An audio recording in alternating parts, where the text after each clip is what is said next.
Hi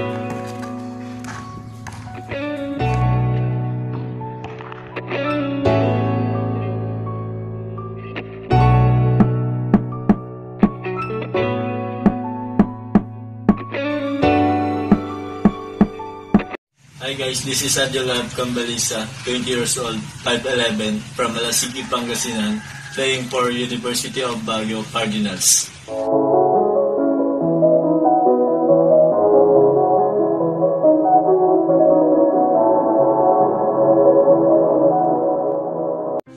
So, kwentong basketball ko is, actually, basketball is not my first sports.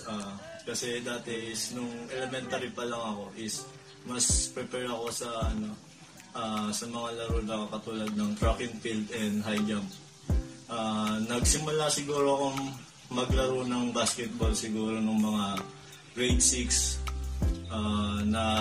Nahikayat lang ako ng mga kaibigan ko na maglaro. Kasi sa aming mga magkakaklase is ako lang yung hindi naglalaro ng basketball. And sa part na yun, parang naano ako kasi hindi ako marunong talaga, wala talaga kahit mag-dribble, mag-shoot, mga ganun, mga rules sa basketball is hindi ko alam. And yun, sa katagalan naman, nung sa mga pagtsatsaga, natututo ako ng konti. And yun naman yung in-apply ko ngayon dito sa pag-apa ko ngayon sa high school. Sa high school naman is, pinaka-memorable ko dun is yung hindi ako natanggap sa tryout dahil kulang pa daw sa height. And hindi ako nakakuha dun dahil talagang kulang pa talaga ako sa skills, mga ganun. Kaya ginamit ko talagang motivation yun para mas gumaling pa talaga. Then yung talagang sa pinakamasakit ko bilang basketball player is yung hindi ka paglalaroin, yung kahit nakasapatos ka na, yung talagang naranasan ko yung mga ganong bagay sa akin yung nangyari na normal lang mangyari yun. Talagang ginawang motivation ko yung mga ganun. Inisip ko na kung paano ko lalakas, kung paano ko malalagpasan yung mga mas malalakas pa sa akin dati. So ayun nga, may mga struggles ka talagang mararanasan both sa career mo. And talagang mapipil mo ng sumuko. That time talagang finish ko yung sarili ko para malagpasan yung mga ganung bagay.